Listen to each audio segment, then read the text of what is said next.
Deus tem planos para cumprir em nossas vidas. Essa é a mensagem de toda a Bíblia e é isso mesmo que estamos estudando aqui no Encontro com a Palavra, escrito pelo pastor Dick Woodward e narrado pelo pastor Edson Bruno. Fique atento a mais um programa que o Ministério Cooperativo Internacional leva a você. Com você agora, pastor Edson Bruno.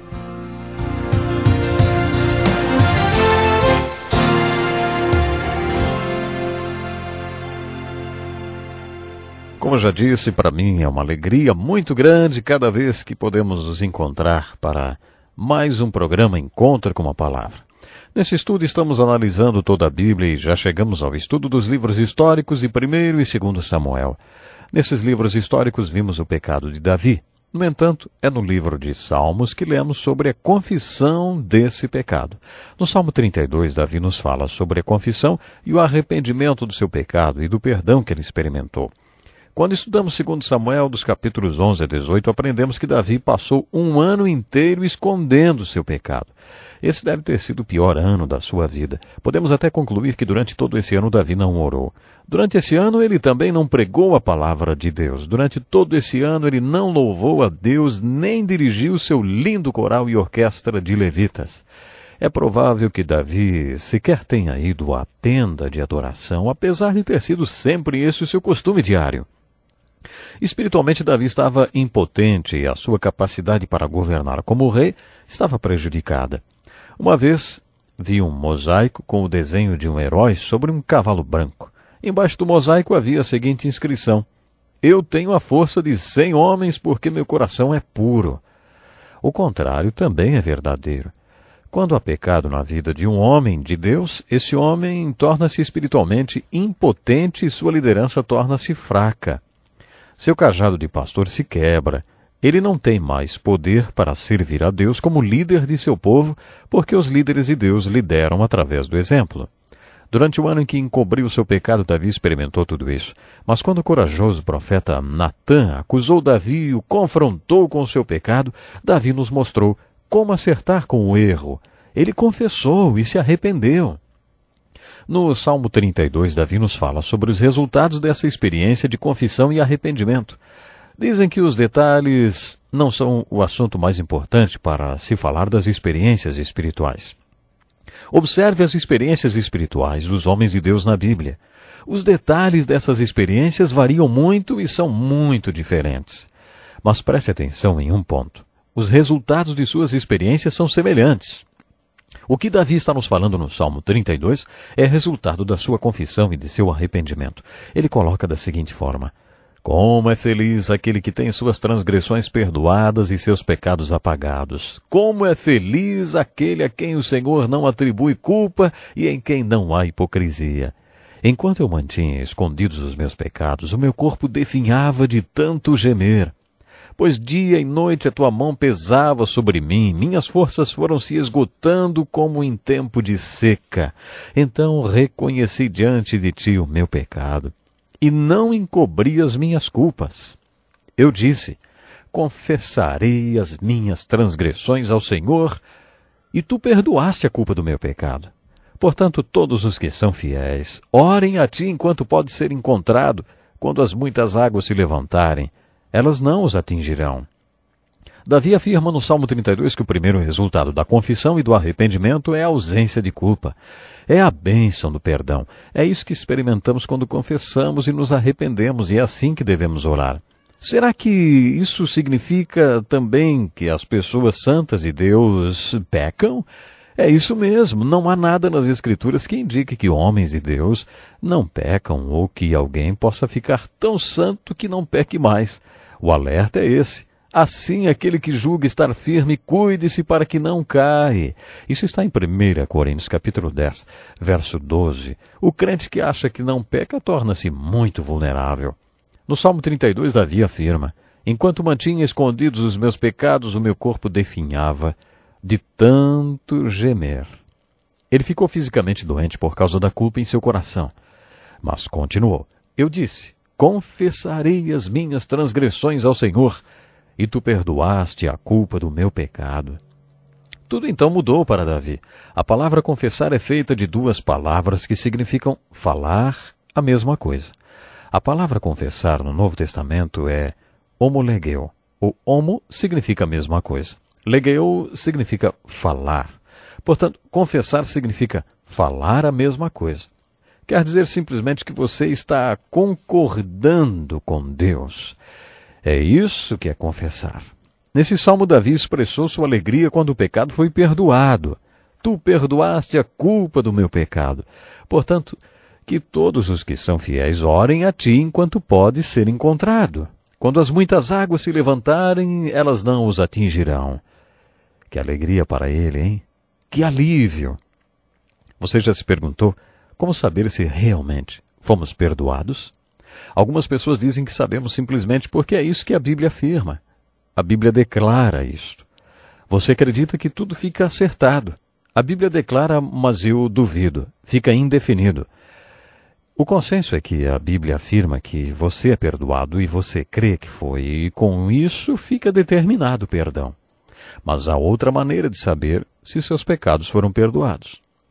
Você sabe que foi perdoado quando Deus remove a culpa. Quando sua culpa é removida e você não a sente mais, quer dizer que seus pecados foram perdoados. Mas como Davi, você e eu sofreremos as consequências. Hoje muitos psicólogos lidam com a culpa de outra maneira. Segundo eles, não há culpa porque não há certo nem errado. Não existe aquilo que você não deve fazer. Não existe aquilo que você não pode fazer. Não existe aquilo que você é proibido de fazer. Não existem absolutismos morais. É assim que os psicólogos seculares lidam com a culpa. Eles dizem, a culpa é para crianças porque só elas permitem que as pessoas lhes digam o que é certo e o que é errado. Você está com as pessoas que acham que algumas coisas que você faz são erradas e isso faz sentir-se culpado. Afaste-se desses moralistas.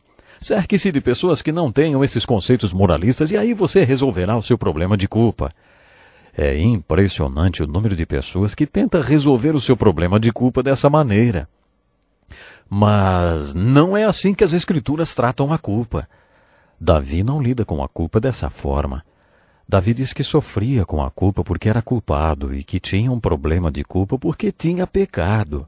A solução do problema de Davi foi confessar-se culpado.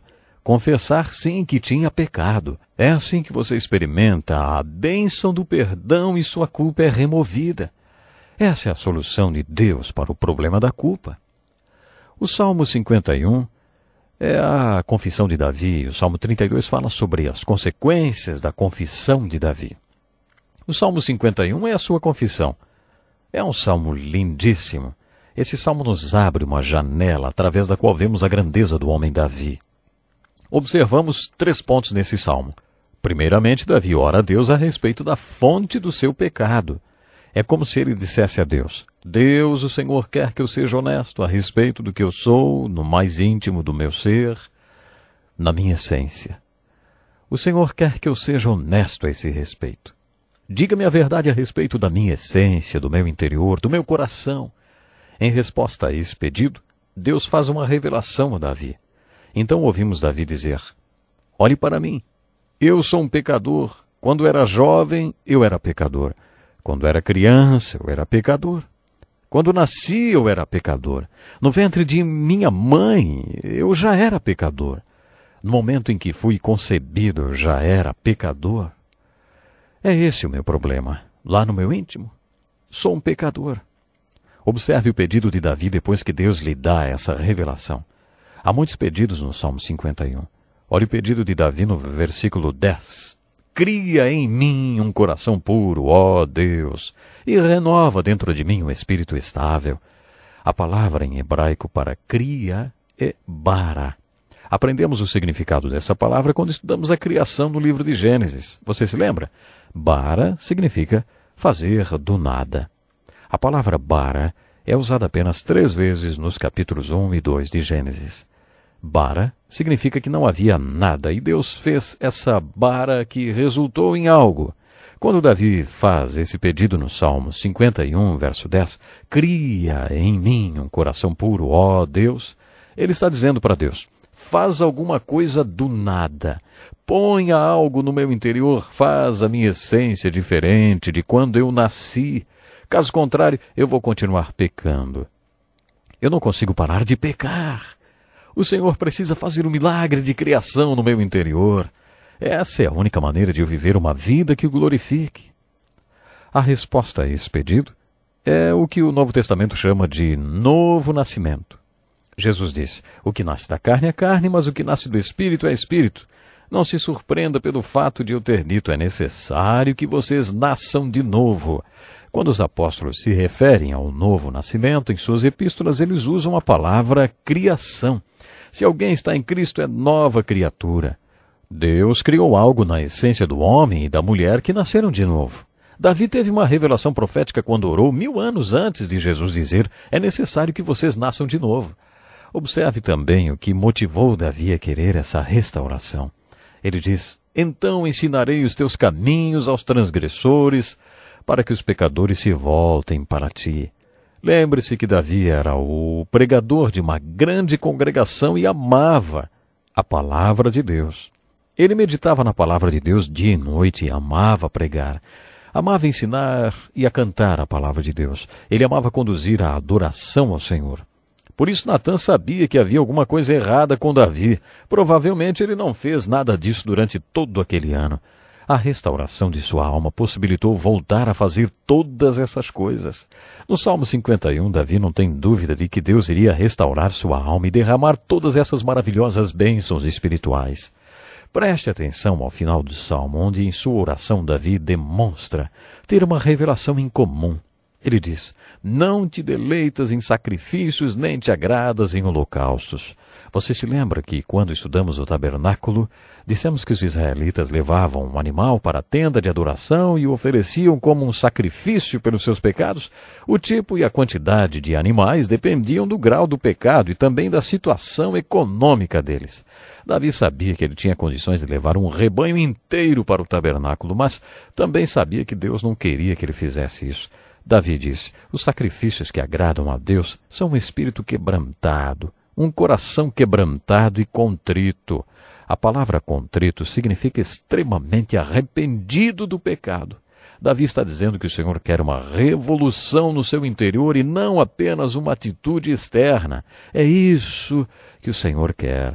Por isso ele ora para que o Senhor o quebrante no mais íntimo do seu interior e o sare de verdade. Ele pede que o Senhor venha criar realmente algo novo no seu interior, para que ele viva uma vida que glorifique a Deus. O Salmo 51 é uma linda oração de confissão e arrependimento.